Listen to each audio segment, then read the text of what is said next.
내 영혼이 은총으로 중한제신 부분이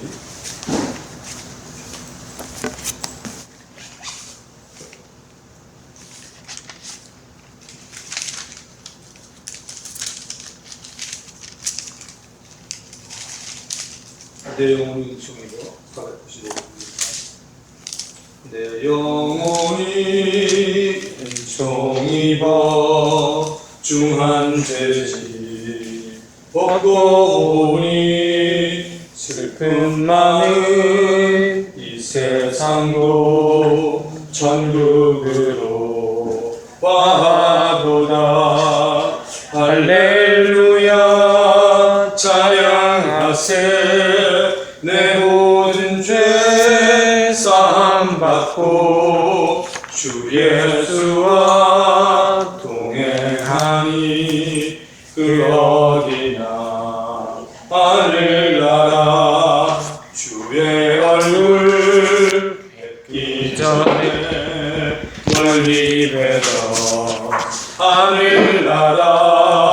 내 맘속에 이뤄지니 날로 날로 가깝도다. 할렐루야 찬양하세. 내 모든 죄 사함 받고 주 예수와 동행하니 그 어디나 하늘나라. 높은 산이 거친 들이 조막이나 궁궐이나 내 주 예수 모신 곳이 그 어디나 하늘나라. 할렐루야 찬양하세. 내 모든 죄 사함 받고 주 예수와 동행하니 그 어디나 하늘나라. 할렐루야 찬양하세. 내 모든 죄 사함 받고 주 예수와 동행하니 그 어디나 하늘나라. 참으로 좋으신 우리들 아버지 하나님 감사드립니다. 지난 한 주간도 주님의 은혜 가운데 거하게 하다가 오늘 주님이 명하신 날 주님이 죽은 자 가운데서 부활하신 이 일요일 주일을 저희들에게 허락하심을 감사드립니다. 오늘도 하나님의 사랑하는 분들이 주님의 말씀을 듣기 위하여 이 자리에 나왔습니다. 하늘의 하나님 아버지 하늘 문을 열어주시고 또 우리가 오늘 세 번째 시간 펠로십 교제에 대해서 우리가 배울 때 성령님 우리가 함께 해주시고 하나님께서 우리에게 뭐라고 말씀하시는지 들을 수 있는 은혜를 더하여 주시고 또 우리가 어리석은 자처럼 듣고 지키지 않는 자 되지 않게 하여 주시고 들은 대로 우리 마음에 감동되는 대로 깨달은 대로 반드시 하나님의 말씀을 내 삶에 적용하는 참으로 주님 보시기에 좋은 믿음의 사람들, 믿음의 성도들로 역사하여 주시옵소서. 예수님의 이름으로 감사하며 기도드립니다. 아멘. 자, 오늘 이 새신자의 교제 세 번째 시간 예배를 보고 교회를 왔습니다. 오늘은 교제입니다. 교제. 자, 19페이지에 보면은 자, 교제 참 중요합니다. 교제라는 말은 서로 사귄다는 것입니다. 우리가 사귀는 데는 보면 남녀노소 연령이 제한이 없는 것 같아요. 사람마다 사귀는 폭이 틀리지만 이렇게 좀 마음이 좀 넉넉한 사람들은 많은 사람들을 사귀는 게 좋습니다. 그래서 사람들 안에 보면 어떤 사람은 참으로 대인 관계가 좋다, 어떤 사람은 대인 관계가 별로 안 좋다, 그런 얘기를 듣는데 교제라는 건 참으로 중요합니다. 그렇다면 성경은 제일 처음 이 영으로 계신 하나님과 첫사람 아담의 교제가 있었음을 분명히 말하고 있습니다. 성경을 펴보시고 먼저 창세기 1장, 거기는 없지만 창세기 1장 26절을 보세요. 성경 펼쳐 보시면 나오는 게 창세기입니다. 창세기 1장 26절을 보시면은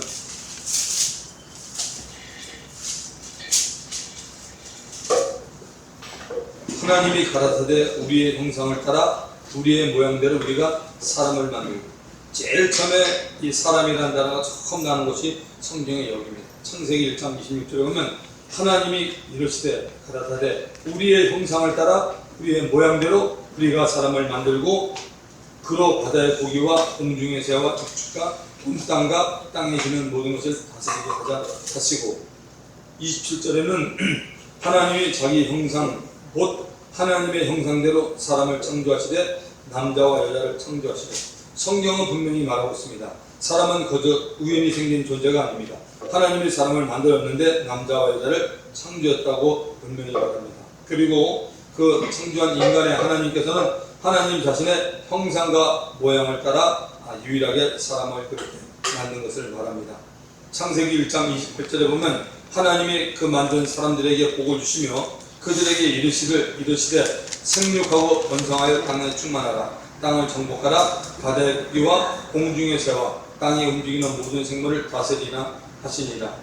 28절에 거기 그들에게 복을 줬다고 말하고 있는데, 복이라는 것은 성경적으로 뭐냐면 하나님께서 그 만든 인간에게 생육하고 번성합니다. 땅에 충만한 겁니다. 하나님은 이 땅에 살면서 사람들이 수가 적은 것을 원하지 않습니다. 하나님은 생육하고 번성하고 땅에 충만하기 때문에 자손을 놓는 것이 하나님의 뜻입니다. 그래서 하나님이 그런 일에 복을 주셨습니다.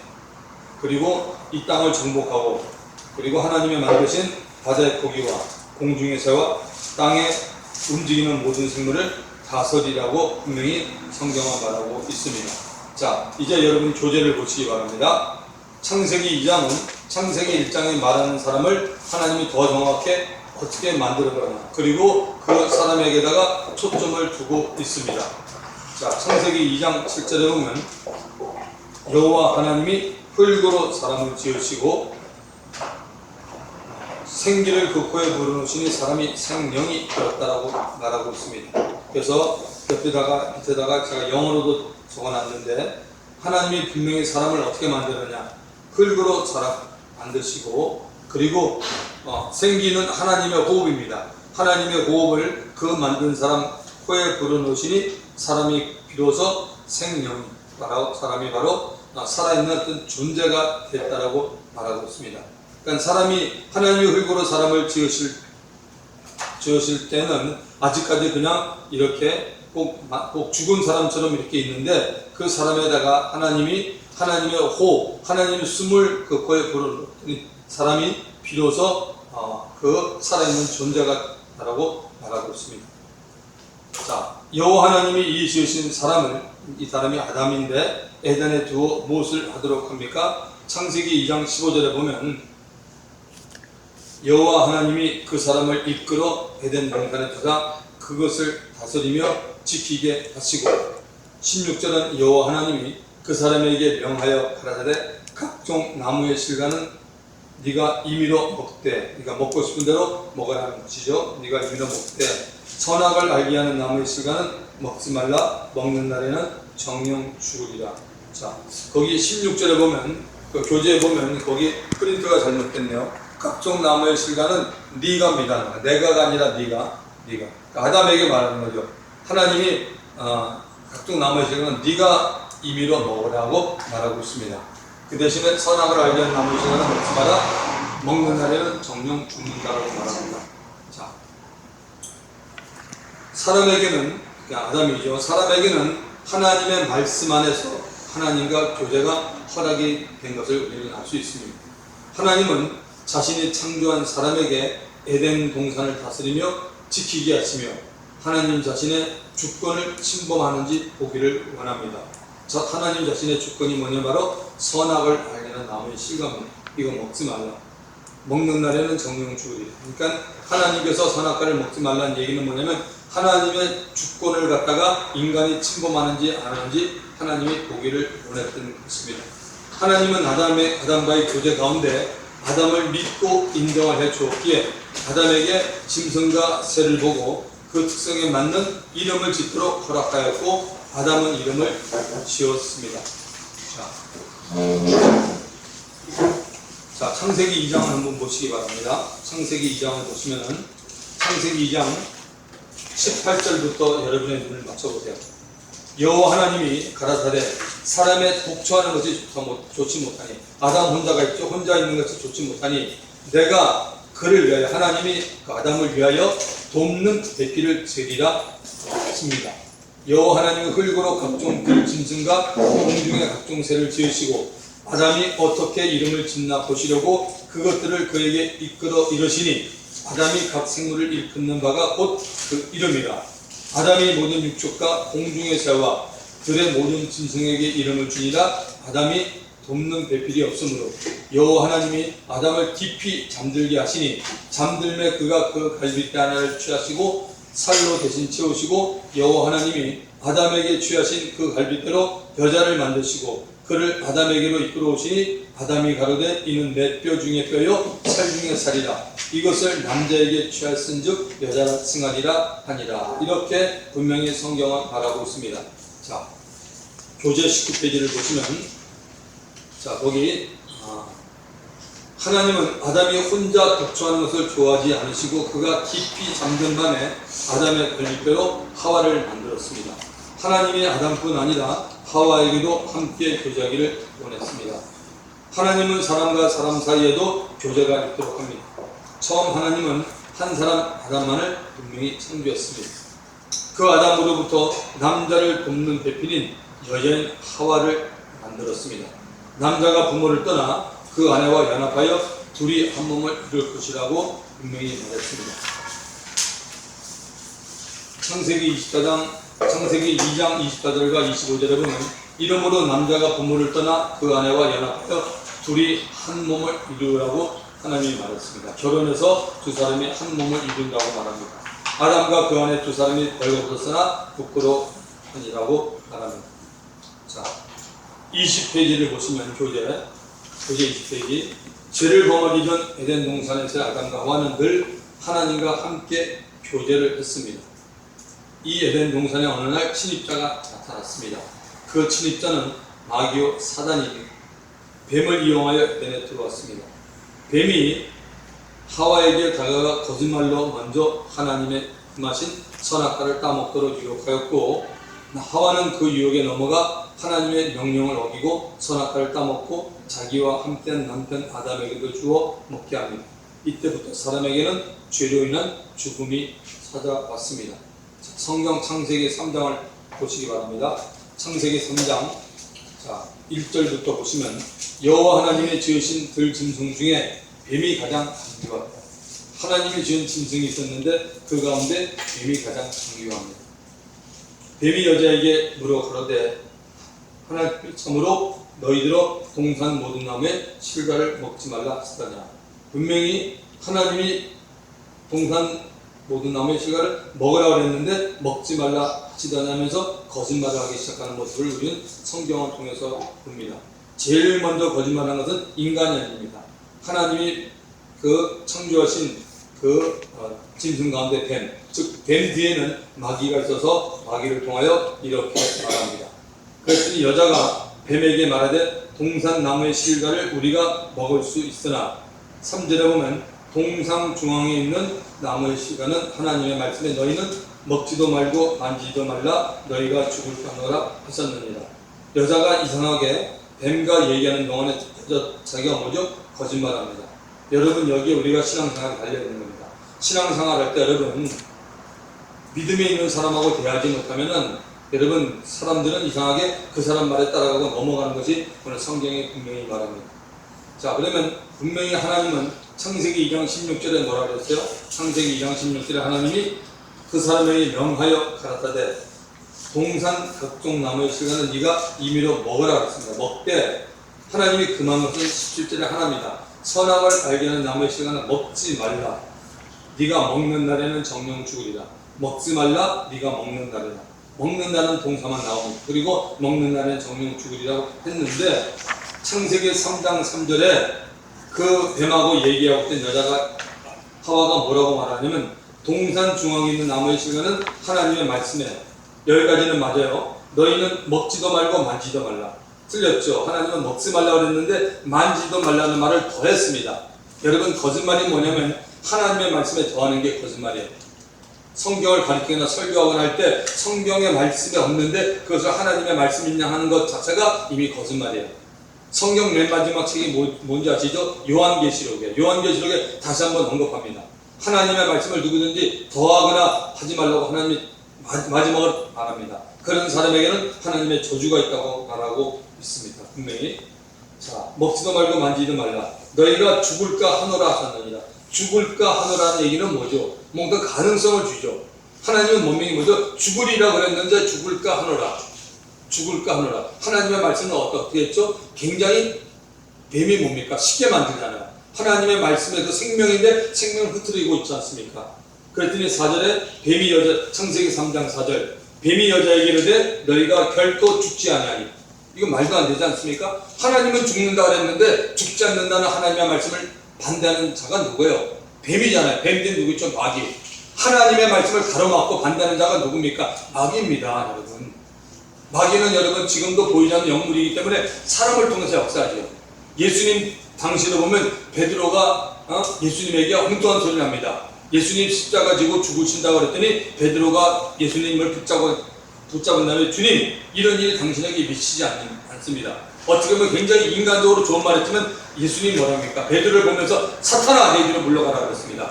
너는 어떻게 하나님의 일을 생각지 않는다고 그렇게 말합니다. 신앙생활은 여러분 철저하게 하나님을 생각하고 하나님의 말씀을 생각해야지 이것을 배우고 난 다음에 신앙생활 할 필요가 없어요. 하나님의 말씀을 배우고 신앙생활하는 이건 엉터리입니다. 모순입니다. 뭐하러 신앙생활해요?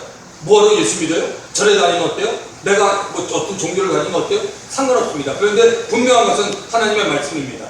하나님께서 인간에게 분명히 말했는데 뱀이 이렇게 역사를 합니다. 그랬더니 그 함께 뱀하고 얘기하면 어떻게 되냐? 자기도 모르게 거짓말을 한다는 겁니다. 마귀에게 붙잡힌 자와 성령 충만한 자가 결국 얘기하면 어떻게 돼요? 결국 성령 충만한 자는 성령 충만에 떨어지고 마귀의 말을 나중에 듣는다는 거죠. 그러면서 너희가 그것을 먹는 날에는 너희 눈이 밝아 하나님같이 되어 선악을 알 줄을 하나님이 아십니다. 이런 말 하나님이 한 적이 없어요.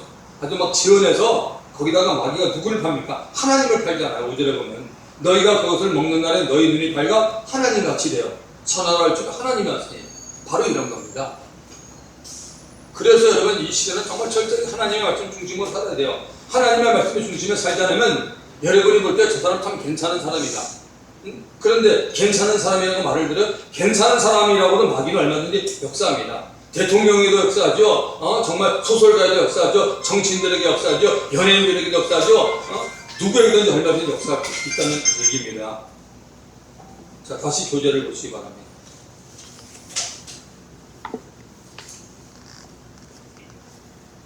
그래서 죄로 인한 죽음은 사람을 구성하는 모든 영역에 찾아왔습니다.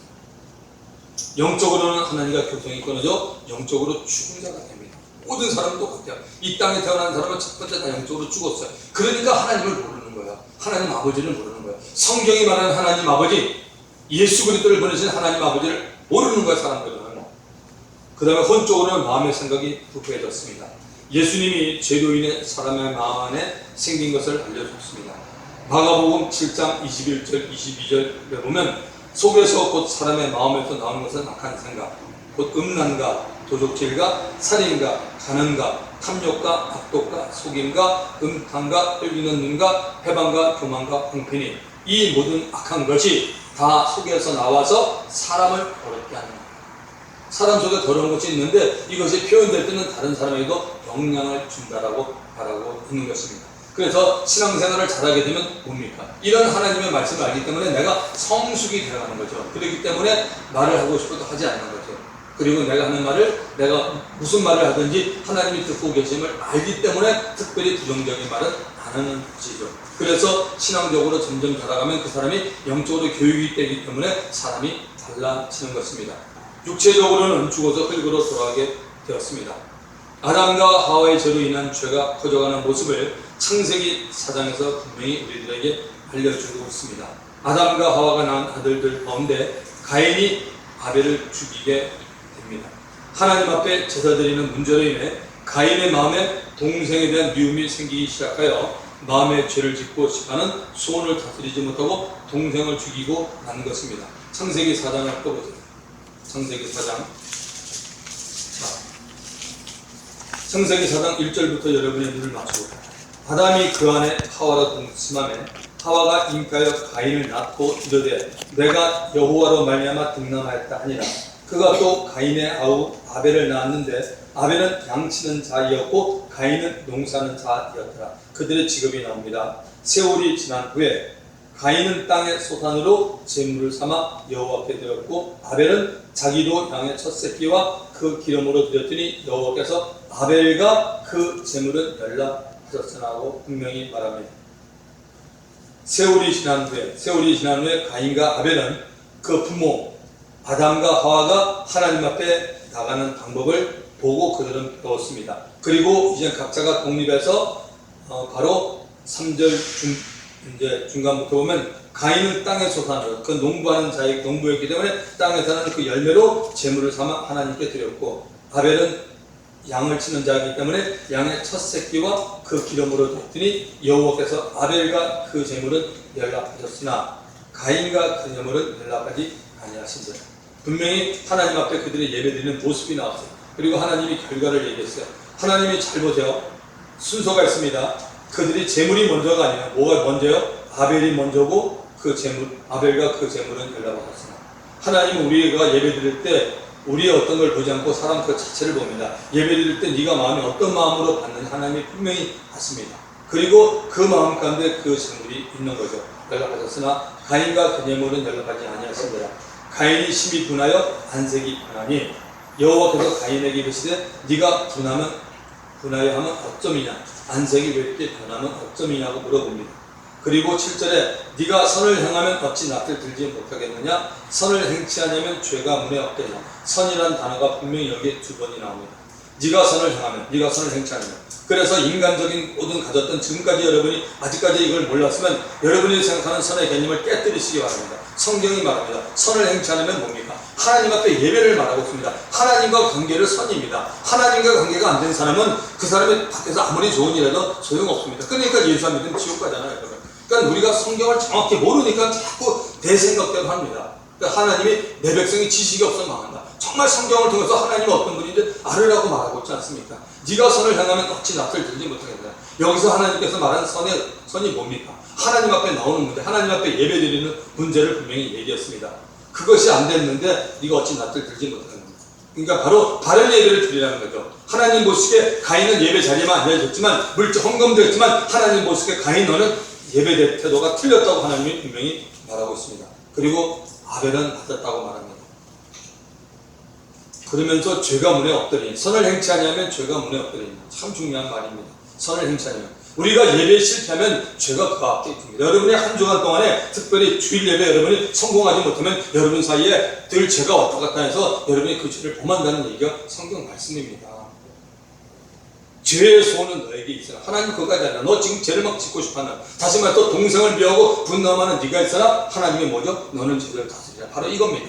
인간에게 책임을 줍니다. 하나님이 너는 죄를 다스려라. 여기 인간의 책임이 있습니다. 너는 죄를 다스리라. 가인이 그하고 아벨에게 고하니라. 그 후 그들이 들어있을 때 가인이 그하고 아벨을 죽이니라. 하나님의 말씀을 거역한 거죠. 그 죄를 못 다스리니까 결국 뭐죠? 그게 행동으로 나타난 거죠. 자, 계속해서 교재를 보겠습니다. 자, 20페이지 보면 하나님의 말씀 안에서 가지는 교재가 가장 안전하고 자유한 것입니다. 요한복음 8장 31절 32절에 보면 예수님이 이런 말씀합니다. 예수께서 자기를 믿은 유대인들에게 너희가 내 말에 거하면 참 내 제자가 되고 너희가 내 말에 거하면 참 내 제자가 되고 진리를 알지니 진리가 너희를 자유케 한다고 말합니다. 선악과를 먹지 말라는 하나님의 말씀을 버렸을 때 사람에게는 영원한 죽음과 저주가 찾아오게 된 것이고 가장 안전한 하나님의 품에 떠나게 된 결과로 하나님과 원수가 되어 살아갈 수밖에 없게 된 것입니다. 이때부터 하나님과 사람의 관계는 죄로 인해 원수가 되었습니다. 성경은 이것을 증거하고 있습니다. 로마서 5장 10절 곧 우리가 원수 되었을 때 그 아들의 죽으심으로 말미암아 하나님으로 더불어 화목되었은즉 즉 화목된 자로서는 더욱 그의 살았음을 인하여 구원을 얻을 것이니라. 로마서 8장 7절 육신의 생각은 하나님과 원수가 되나니 이는 하나님의 법, 즉 하나님의 말씀, 법이라는 건 말씀입니다. 하나님의 말씀에 굴복치 아니할 뿐 아니라 할 수도 없습니다. 다시 말해서 뭐죠? 하나님 말씀에 복종하지 않고 하나님의 말씀에 순종을 못한다고 말합니다. 왜 그러냐? 당신은 예수를 믿으면서 여전히 영의 생각보다는 항상 육신의 생각, 세상 생각으로 가득 찼기 때문에 하나님의 말씀에 순종할 수 있는 능력이 없다라고 성경은 분명히 우리들에게 말하고 있습니다. 여러분 그동안 신앙생활하면서 내가 왜 하나님 말씀에 순종하지 못하지? 그런 얘기 많이 했죠. 답이 나옵니다. 여러분의 그분은 항상 예수님 생각보다는 세상 생각을 너무 가지고 살기 때문에 당신에게는 하나님의 말씀을 순종하고 싶은 그런 능력이 당신에게 주어지지 않는다라고 성경은 말합니다. 이 원수의 관계에서 화목의 관계로 바꿔주시는 분이 바로 예수 그리스도십니다. 예수님이 친히 화목제물이 되어 주었기 때문입니다. 로마서 3장 25절에 보면 이 예수를 하나님이 예수님이 흘린 피로 인하여 믿음으로 말미암는 화목제물로 세웠다라고 말하고 있습니다. 예수님이 십자가 위에서 자신을 하나님께 드리고 자신이 흘린 피로 인해 하나님 아버지와 원수의 관계에 놓이는 모든 사람들, 즉 죄인들을 화목의 관계가 되도록 이끄셨습니다. 예수님 때문에 하나님과의 관계가 회복된 우리들은 사람들과의 관계도 회복을 시켜야 합니다. 잠언서 17장 1절에 보면 마른 떡 한 조각만 있고도 화목하는 것이 육선이 집에 가득하고 다투는 것보다 나으니라. 그러니까 고기가 있고 음식이 아무리 많아도 집에 화목하지 못한 가정보다는 별로 없는 것 같아도 떡 하나만 가지고도 서로 나눠 먹을 수 있는 그런 가정이 훨씬 더 화목하다고 말합니다. 예수를 믿고 하나님의 관계 곧 화목이 된 사람은 하나님의 자녀입니다. 하나님의 자녀들이 모이는 교회, 하나님을 예배드리는 장소로서는 우리 교회당이라고 말합니다. 하나님의 자녀들이 모이는 교회에서는 교제, 펠로십이 참 중요합니다. 이 교제는 어떤 교제가 돼야 될까요? 자, 우리도 보면 매주일마다 모여서 예배를 다 끝나고 나면 음식을 먹으면서 교제를 하는데 어떤 교제가 돼야 될까요? 그래서 우리가 이거 분명히 아셔야 됩니다. 사도행전 2장 끝부분에 보면 교회가 성령의 감동으로 태동이 되면서 믿는 자들이 많이 생겼습니다. 이 믿는 자들이 교회에 모여서 했던 일이 4가지였습니다. 그 중 하나가 교제입니다. 성경을 열어서 사도행전 2장 4절 한번 여러분 적어보시기 바랍니다.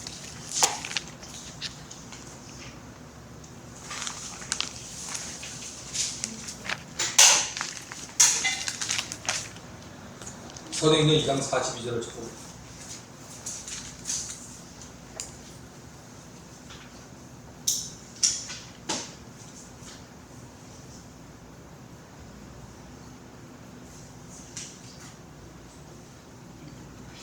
그들이 사도의 가르침을 받아 서로 교제하고 떡을 떼며 오로지 기도하기를 힘씁니다. 사도행전 2장 42절. 그 말씀이 우리 반석교회 주보에 매일 실립니다. 여러분들은 주보를 얼마만큼 자세히 보는지는 모르겠지만 주보에 항상 실렸습니다. 맨 뒤에 반석교회에 대해서 반석교회가 우리가 어떤 모습으로 하나님 앞에 나가는 교회고 거기에 우리의 공동체는 사도행전 2장 42절에 우리 반석교회 공동체의 모습입니다. 여러분은 그들에 속합니다. 그들이 사도에 갔습니다. 저를 보면 직분이 지금 현재 목사니까 여기 맡았죠. 그러니까 여러분들은 저를 통해서 그 가르침을 받아서 서로 교제하고 떡을 떼며 오로지 기도하기를 힘씁니다. 자, 그러면 다시 우리가 이 교제 21페이지를 보십시오. 첫 번째가 무엇입니까? 첫 번째가 이루어져야 성경이 말하는 참전 펠로십 친교가 이루어집니다. 자, 교제 시간이 참으로 중요합니다. 자, 이 친교 시간에 그러니까 첫 번째가 무엇입니까? 첫 번째는 사도의 가르침을 받는 거죠. 여러분이 성경을 배우고 말씀을 듣고 이런 후에 여러분이 펠로십을 받는 거예요. 첫 번째가 안 되면 펠로십 할 필요가 없잖아요. 똑같은 세상 모임이에요. 그러니까 할 필요가 없는 겁니다. 자, 22페이지에 보시면 교제 친교 시간이 참으로 중요합니다. 이 친교 시간에 음식을 먹고 커피나 음료수를 마시면서 대화의 중심에 하나님께서 베풀어 주신 은혜가 있어야 합니다. 예수를 믿지 않는 사람이나 늘 세상 생각으로만 가득 차 있는 사람은 세상에 속한 것만 알을 것입니다. 이런 말만을 하는 사람 때문에 어려움을 호소하는 사람들이 여기저기 어디나 있습니다. 친교 시간의 말을 들어보면 그 교회의 영적 수준을 대만에 알 수 있습니다. 그러므로 친교 시간에 꼭 기억하고 있어야 할 말씀이 있습니다. 고린도전서 10장 31절입니다. 너희가 먹든지 마시든지, 신교 시간에 우리가 먹든지 마시지 않습니까? 그리고 무엇을 하든지 대화를 하든지 다 하나님의 영광을 위하여. 아멘. 꼭 기억하셔야 돼요. 자, 그렇다면 이제 성경이 교제를 강조하고 있는데 교제를 통해서 오는 어떤 유익이 있다는 겁니다. 그 유익이 무엇인지 한번 알아보겠습니다. 첫 번째, 나에게 없는 것, 내가 갖지 못한 지혜나 총명을 상대를 통해 배울 수 있습니다. 자, 우리 영한 형제가 많은 장점을 가지고 있지만 없는 게 있는데 대화를 하다 보니까 철인을 통해서 배울 수가 있고, 또 우리 송보라 자매를 통해서 배울 수 있고, 우리 이 작은 우리 하연이를 통해서도 배울 수가 있습니다. 그래서 항상 교제에서는 중요한 것은 상대를 통해서 얼마든지 배울 수 있기 때문에 결국 뭐죠? 상대를 인정을 해야 돼요. 여러분이 앉아있으면서 상대를 인정하지 않으면 길을 다 가버립니다. 아, 저 친구? 저 사람? 목사님 얘기는 들을 필요 없어. 이렇게 막으면 참 곤란한 거죠. 그래서 상대를 통해 배울 수 있습니다. 상대의 장점이나 강점을 알게 됩니다. 두 번째, 하나님께서 이분을 어떻게 사용하고 계신지를 알게 됩니다. 하나님 이분 정말 정직해서 쓰시는구나. 이분 참 깨끗하신 분이다.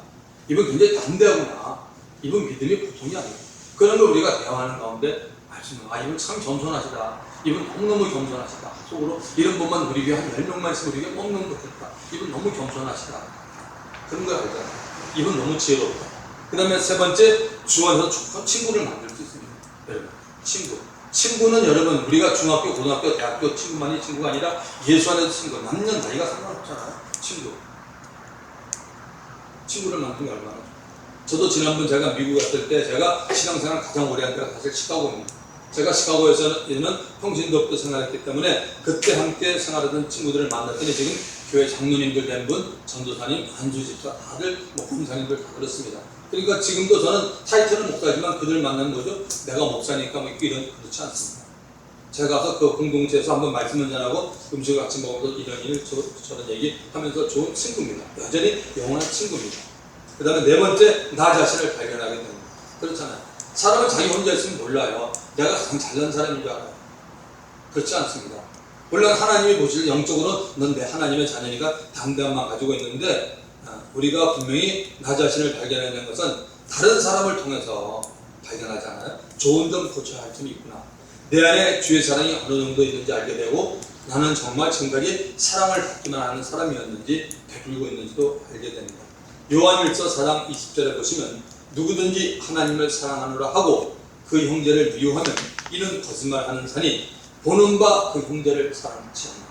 형제는 보인다는 것, 자매는 보인다는 것. 사랑치 아니하는 자가 보지 못하는 바 하나님을 사랑할 수 없다라고 성경은 말하고 있습니다. 잘 생각해 보시기 바랍니다. 5번, 다섯 번째, 대인관계의 폭을 넓힐 수 있습니다. 교제를 통하여 같은 문제를 바라보는 의견이나 생각이 다소 틀리다는 것을 알게 됩니다. 우리가 교제할 때 꼭 먹는 것만 갖고 다 교제하는 게 아니라 어떤 때는 뭡니까? 주일날 설교 들은 말씀을 가지고 항상 오늘도 주보가 나오지만 여기 보면 여러분들이 그동안은 저희가 마땅한 장소가 없기 때문에 그냥 밥을 먹고 마쳤지만 설교 보면 뭡니까? 설교회과 나눔이 있습니다. 그 나눔을 갖다가 한번 여러분 제가 꼭 한 3가지 정도는 짧게 내는데 여러분이 오늘 말씀을 들었고 난 이렇게 생각합니다. 자매님 어떻게 생각하세요? 형제는 어떻게 생각해요? 저는 이렇게 생각합니다. 그러니까 서로 나누면서 똑같은 말씀이지만 환경 따라 삶 따라서 이렇게 나눌 수 있구나. 그러면서 우리의 삶이 점점점 영육 간에 풍요로워진다는 것을 볼 수가 있습니다. 나의 입장으로 문제를 보지 않고 상대 입장에서 문제를 보게 됩니다. 그렇구나. 나는 이렇게 봤는데 최대인 형이 이렇게 생각하구나. 그래, 그쪽에 생각하는 이 말씀이 맞구나. 그렇게 우리가 알 수 있다는 거죠. 자, 그 대신에 이제 교제 중에 반드시 금해야 될, 하면 안 되는 대화가 있어요. 자, 첫 번째는 하나님의 경건을 가리는 대화나 남에게 상처 주는 말을 하지 말아야 됩니다. 자, 여러분 성경을 찾아보시고 적을 분은 적으세요. 에베소 4장 29절. 하나님의 영광을 가리는 대화들이 있습니다. 이런 걸 하면 안 돼요.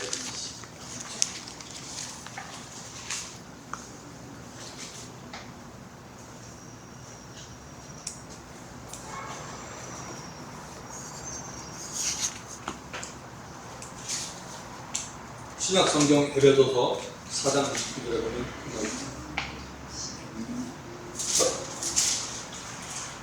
314페이지입니다. 제 성경은 314페이지 4장 29절.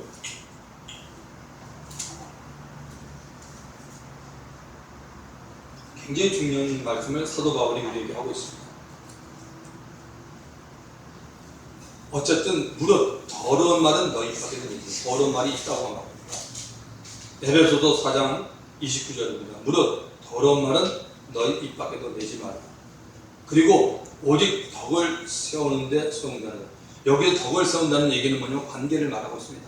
여러분이 혼자 있을 때 덕이라고 말하지 않습니다. 덕은 적어도 나 외에 다른 사람, 한 인격자가 있을 때, 한 명이 됐든 두 명이 됐든 세 명이 됐든 다른 사람이 있을 때 덕을 세운다 합니다.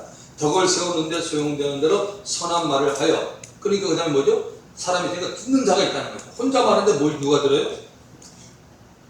덕을 세우는데 사람이 있기 때문에 듣는 자에게 은혜를 끼치게 한다. 여러분이나 제가 하는 말이 사람들에게 은혜가 있어야 된다. 소위 예수를 믿는 사람들이 말하는데 정말 얼마나 꼴불견인지 세상 사람보다 더한 말을 예수 믿는 사람이 밖에서 하고 있는 거예요. 그러니까 예수 안 믿는 입장에 보면 저 사람들 교회 다니는 사람들이에요. 그러면서 그 마음에 뭐죠? 전도를 너무너무 방해하는 거예요. 전도 못하는 사람은 차라리 그런 말이라도 안 하면 돼요. 나가서 사람들이 모인 그냥 공동체에서 그냥 안 좋은 말을 합니다. 교회를 비방하고 목사 욕을 하고 누구 연구하고 헐뜯습니다. 누가 좋아하겠습니까? 좋아할 사람 하나도 없는 거예요. 야, 나는 절대 교회 나가겠다. 교회 나가는 사람들 다 졌다 이거나 그렇게 얘기하지 않습니까? 예수님이 뭐라고 하는지 아십니까? 요한복음 13장 한번 가보시죠. 우리가 전도 못해도 이것만 잘해도 교회 부흥됩니다. 주님이 말씀하신 거예요. 요한복음 13장. 요한복음 13장 13장 34절 보세요. 34절 35절. 예수님이 이렇게 말합니다. 새 계명을 너희에게 주노니 서로 사랑하라. 우리끼리 서로 사랑하라 합니다. 내가 너희를 사랑한 것 같이 너희도 서로 사랑하라. 제자들에게 말했습니다. 그리고 35절에 너희가 서로 사랑하면 이로써 모든 사람, 예수를 믿든 안 믿든 모든 사람이 너희가 내 제자인 줄 알리라. 아멘. 하나님 말씀이에요. 여러분이 공동체 밖에 나가서 식당에서 어디서 만나든 여러분들이 그때 서로 정말 사랑을 못 보면 세상 사람들이 예수 믿고 싶다는 거죠. 저 사람들 봐라 틀리네. 서로 사랑하라. 그러면 뭐야? 주님이 된다면 너희가 내 제자인 줄 알리라. 너희가 참으로 믿는 사람인 줄 알리라. 그렇게 나타나는 거죠. 그런데 하나님의 말씀에 가르치면 작은 부분인데 그것도 우리가 실행하지 않는 수많은 크리스찬들이 이 땅에 지금 살고 있는 겁니다. 자, 다시 22페이지를 보십시오. 교재 22페이지. 여기 보면 오해가 생겼으면 즉시 그 자리에서 피합니다. 이거는 우리 교회 안의 공동체를 말하고 있습니다. 여러분이 반석교회도 신앙생활하다가 오해가 생겼으면 즉시 그 자리에서 피합니다.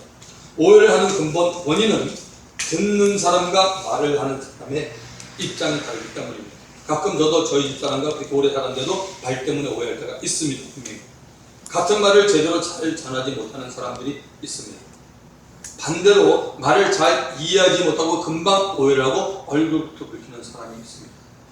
항상 서로가 너무나 잘 아는 사람끼리는 말에 대한 오해가 거의 생기지 않습니다. 서로 스타일이 아니까 저 친구는 저렇게 말을 해. 받아들이니까. 서로 잘 아는 사람. 그런데 우리가 교회에서 서로가 항상 잘합니까? 그렇지 않습니다. 그렇기 때문에 성도가 많으면 많을수록, 사람이 많으면 많을수록 잘 모르죠. 그렇기 때문에 우리가 말을 할 때 항상 오해가 생겼으면은 그 자리에서 풀어야 돼요. 왜? 아무것도 얘기해보니까 아무것도 제가 잘못 들은 거예요. 아니면 말을 하는 가운데 말을 실수를 한 거예요. 그러면 그때 풀었는데 그걸 갖다가 그냥 앓고 있는 거예요. 그러면서 뭐예요? 결국은 점점 이렇게 자기가 힘들어하면 뭐예요? 누가 좋아? 하나님 안 좋아요. 마귀가 얼마나 좋아하겠어. 그래, 나 제발 좀 그렇게 해라. 야, 너무너무 좋다. 마귀는 좀 깨춤실 겁니다. 그러면.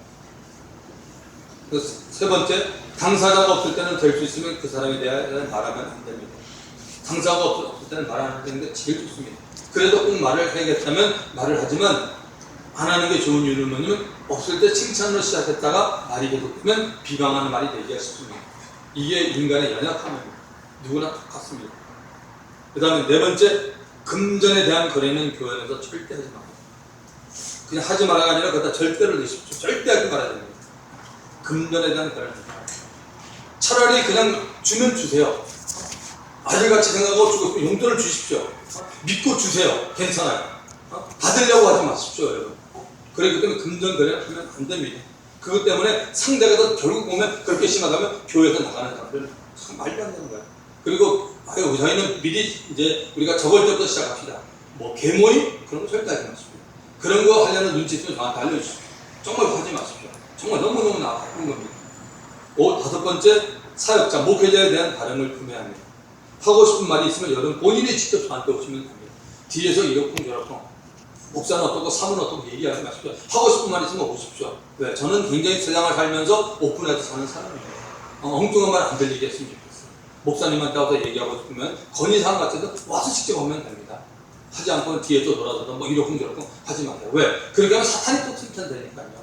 하고 싶은 말 있으면 언제든지 하시면 됩니다. 그래서 이런 것만 잘 지키면요, 정말 교회가 너무너무 여러분 뭐죠? 아주 이렇게 투명해진 거예요. 그러면 하나님이 기뻐하시고 모이는 사람들이 참 좋고 또 그런 마음을 가졌던 사람도 우리 교회에 와가지고 이러면 안 되는 거야. 그래서 그런 걸 느끼게 되니까 여러분이 여기에 안 걸리는 사람 없습니다. 다 연약하지만 여러분이 반드시 좀 잘 지켰으면 좋을 것 같습니다. 네. 자, 그리고 오늘 좀 몇 가지 얘기를 좀 하겠습니다. 우리 윤아 자매는 보호구역을 안 가져서 같이 갔다가 가져가고 있어요. 네, 저 오고 있는 중에. 자,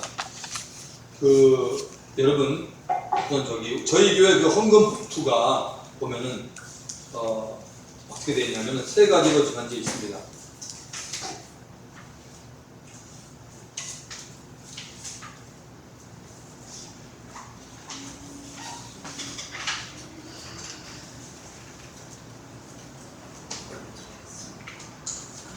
얘기해 드리겠습니다. 자, 여기 11조 봉투가 있습니다. 그리고 감사헌금 봉투가 있습니다. 이제 앞으로 이게 이제 저쪽으로 이사 가면은 여기다 반석교라고 쓸 텐데 지금 임시로 쓰고 있는 겁니다. 그 다음에 오늘부터 봉투 하나가 더 생긴다면 감사헌금이 색깔이 틀립니다. 성전 이전 감사헌금입니다. 그래서 이따가 오는 분들한테 여러분이 설명해 주시면 꼭 좋겠습니다. 자, 이걸 혼동하면 안 되는데 지금 저희 교회가 이제 성전을 이전합니다. 다다음 주에 인정하는데 이전에 필요한 물품 리스트를 한번 제가 만들어 보았습니다. 한번 들어보세요. 가면은 십자가가 필요합니다. 강대상이 필요합니다. 접이식 의자가 필요하고 접이식 탁사가 필요합니다. 강대상 의자도 필요합니다. 피아노도 필요하고 건반도 필요하고 프로젝터도 필요하고 스크린 컴퓨터도 필요합니다. 또 음향도 필요합니다. 전자레인지도 필요하고 전기밥솥, 숟가락, 젓가락, 접시, 그 다음에 공기, 기타 보온용품, 그 다음에 전기레인지, 시계, 책상 하나, 책상 둘, 그리고 책상 의자 하나, 책상 의자 둘, 그리고 간판, 책장, 프린터가 필요한데 여기서 이미 몇 가지는 됐습니다. 강대상 의자, 음향은 이미 해준다는 사람이 있어서 그 다음에 책장도 있습니다.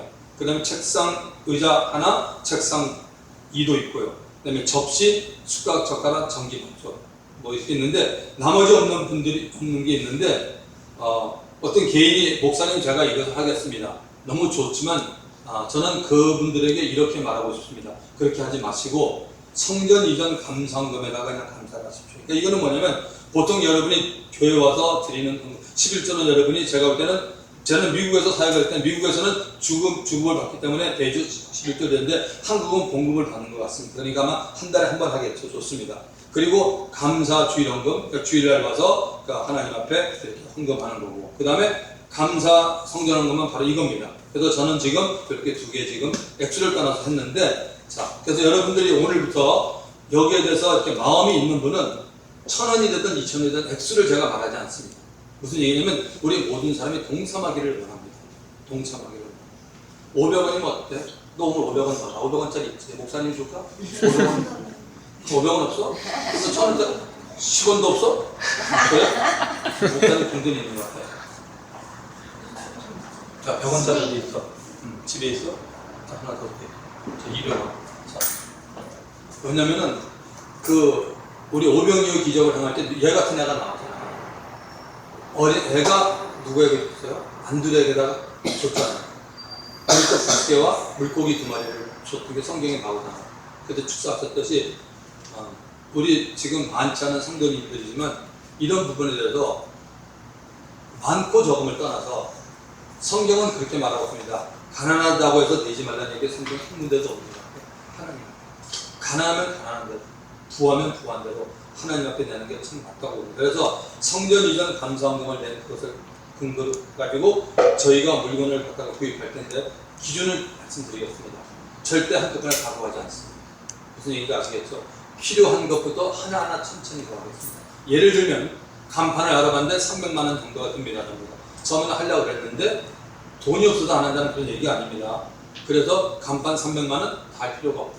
그 간판 보고 지금 우리 사람 그렇게 왔고 지금 현재 이제 가면은 백화점이 더 오기로 돼 있습니다. 그래서 거기에 들어가면 저희가 20명은 다 될 것 같습니다. 그런데 분명은 천천히 해도 될 것 같아요. 그래서 일단 우리가 그냥 이름만 이렇게 붙이는 글자로만 해도 알고 난 다음에 때가 되면 갈 것 같아요. 그리고 이제 뭐 찬양을 하다 보면 아무래도 제가 볼 때는 컴퓨터하고 이게 그냥 시급한 문제 같습니다. 이제 그런 부분 할 거니까 어쨌든 이것을 가지고 저희가 필요한 부분을 먼저 채워나가겠습니다. 그리고도 이 부분 갖고 이렇게 많지 않을 겁니다. 그러면 그동안 저희가 왜 헌금 여러분 주보면 나오잖아요. 오늘은 보니까 지난주에 헌금을 여러분들이 너무 많이 해주셔가지고 장당 17만 원입니다. 지난주 총액이. 네, 그러니까 그 3주 동안 했던 거 지금 우리 도라자매님이 헌금을 지금 일단은 받아주고 계신데 감사하고요. 그래서 그걸 다 이렇게 돼 있으니까 거기서 필요한 거를 우리가 하도록 하겠습니다. 그래서 제 마음을 여러분 아시겠죠? 기본적으로 우리 모든 사람들이 적고 많고 적으면 적지 않습니다. 제가 뭐 예를 들어서 어떤 분이 뭐 이만큼 냈다 너무 조금이다. 저 눈 하나 깜짝 아는 사람입니다. 걱정하지 마십시오. 그건 하나님의 할 일이니까 상관하지 말고 우리 모두가 기쁜 마음으로 동참하는 복된 저와 되기를 주님으로 축원드립니다. 아멘. 자, 기도하겠습니다. 하나님 은혜를 감사드립니다. 하나님 우리 사랑하는 성도님들 정말 이런 잠을 아버지 깨워서 나와서 주님 앞에 예배드리며 또 하나님 앞에 영광 돌리게 함을 감사드립니다. 오늘은 특별히 펠로십이 얼마나 중요한 것을 봤습니다. 하나님 우리가 많은 거 하지 못하더라도 적어도 오늘 말씀을 통해서 오늘 교육을 통해 배운 바가 있습니다. 하나님 내가 잘하는 부분은 더 잘하게 하시고 하나님 내가 연약해서 부족한 부분이 있는데 오늘 말씀을 듣고 보니까 나는 이렇게 고쳐야겠다고 생각합니다. 성령님 나와 함께 하시고 도와주셔서 한 걸음 한 걸음 정말 주님의 살아있는 그 교훈대로 살아가는 복된 믿음의 성도가 되게 역사하여 주시옵소서. 하나님 아버지 조금 이따가 이제 시작될 우리 이제 예배 특별히 우리 찬양 가운데 함께 하시고 주님 큰 영광 받아 주시옵소서. 예수님의 이름으로 감사하며 기도드립니다. 아멘. 할렐루야. 하나님께 감사드립니다. 오늘부터 우리 이제 찬양을 드리겠습니다.